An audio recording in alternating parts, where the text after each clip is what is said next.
Assalamualaikum warahmatullahi wabarakatuh. Perkenalkan, nama saya Julianti. Saya dari Prodi Teknik Industri kelas karyawan. Di sini saya akan mempresentasikan atau menjelaskan tentang soal UTS dari mata pelajaran kimia industri. Untuk soal yang pertama yaitu bagaimana prinsip kerja proses destilasi. Sebutkan industri kimia apa saja yang menggunakan prinsip destilasi. Untuk yang pertama, kita cari pengertian destilasi. Apa itu destilasi? Destilasi adalah cara pemisahan antara zat cair terhadap campurannya menurut perbedaan titik didih ataupun kemampuan zat untuk menguap. Untuk prinsip kerja destilasi itu sendiri yaitu jika suatu zat pada larutan tidak sama-sama menguap, berarti uap larutan akan memiliki komponen yang berbeda dengan larutan yang aslinya. Apabila salah satu dari zat menguap, berarti pemisahannya akan terjadi secara sempurna. Namun apabila kedua zat tersebut menguap, maka proses pemisahannya hanya terjadi secara sebagian. Namun destilat ataupun produk akan mempunyai kaya dari komponen dibandingkan larutan yang aslinya. Contoh industri kimia yang menggunakan prinsip destilasi yang pertama ada Pertamina. Pertamina pengolahan minyak bumi menjadi bensin, solar, diesel, dan lain-lain. Untuk yang kedua ada industri gula. Industri gula pengolahan tebu menjadi gula memanfaatkan destilasi untuk menguap molekul air. Untuk yang terakhir ada industri garam, yaitu memanfaatkan destilasi untuk penguapan air laut menjadi kristal. Untuk soal yang kedua yaitu sebagian besar industri kimia menggunakan katalis dalam proses produksinya. Jelaskan bagaimana peran katalis dalam proses produksi serta pengaruhnya terhadap efisiensi industri.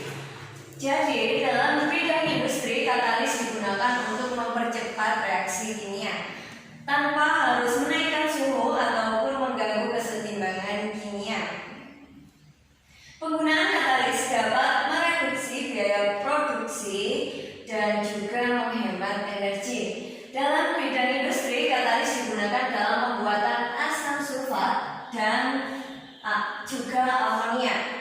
Pembentukan asam sulfat berupa reaksi kimia yang berlangsung sangat lambat sehingga digunakan katalis vanadium oksida atau silika untuk mempercepatnya. Untuk soal nomor 3 yaitu jelaskan prinsip dasar adsorpsi pada industri kimia yang melibatkan proses adsorpsi.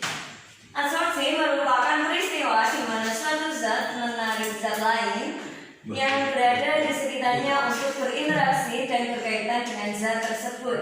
Proses adsorpsi ini dapat terjadi antara zat yang berada dalam satu fase seperti padat dengan padat ataupun zat yang berbeda fase, misalnya padat dengan cair. Prinsip kerja adsorpsi yaitu terjadi dikarenakan adanya ketidakstabilan atau dalam bahasa ilmiah dinamakan residual forces pada permukaan suatu zat adsorben, di mana adanya kestabilan itu membuatnya cenderung berikatan dengan zat lain yang cocok untuk mencapai kestabilan. Contohnya, penjernih air dari tawas biasanya digunakan pada perusahaan air bersih. Yang kedua, contohnya yaitu penghilang logam berat. Adsorpsi ini juga dikembangkan untuk mengatasi masalah pencemaran pada air limbah industri yang mengandung logam berat serta mempunyai potensi bahaya di dalam mencemari lingkungan. Soal yang selanjutnya nomor 4 yaitu apa yang dimaksud dengan reaksi saponifikasi pada pembuatan sabun. Jelaskan reaksi kimianya. Dasar teori pembuatan sabun cair maupun sabun padat adalah reaksi saponifikasi.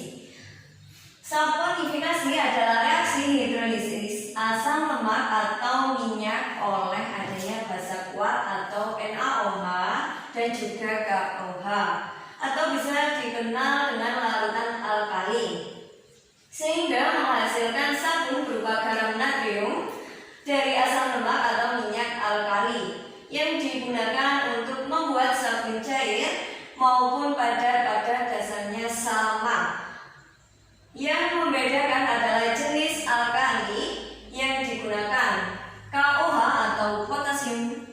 hidroksida digunakan untuk sabun cair.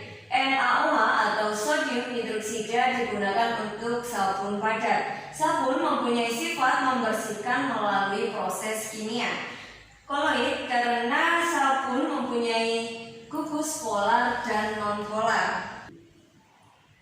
Untuk soal yang terakhir, limbah deterjen mengandung beberapa senyawa, diantaranya ABS dan senyawa fosfat. Jelaskan bagaimana pengaruh kedua senyawa tersebut terhadap lingkungan serta apa dampaknya. Senyawa yang berasal dari minyak bumi akan sulit terurai di alam bebas. Senyawa seperti alkyl benzen sulfonat atau ABS yang banyak digunakan pada deterjen anti noda. Sebagai alternatifnya terdapat senyawa alkyl penoksi, terus ada senyawa politoksi, etanol dan dietanolines yang hanya sedikit lebih cepat untuk terurai dibanding dengan ABS. Berbagai senyawa buatan di deterjen dapat menyebabkan berbagai penyakit. Contohnya ada iritasi kulit, iritasi mata, dan juga dapat memicu kanker. Sekian pembahasan soal UTS dari saya. Mohon maaf apabila ada yang kurang jelas atau salah dalam menyampaikan materinya. Saya akhiri. Wassalamualaikum warahmatullahi wabarakatuh.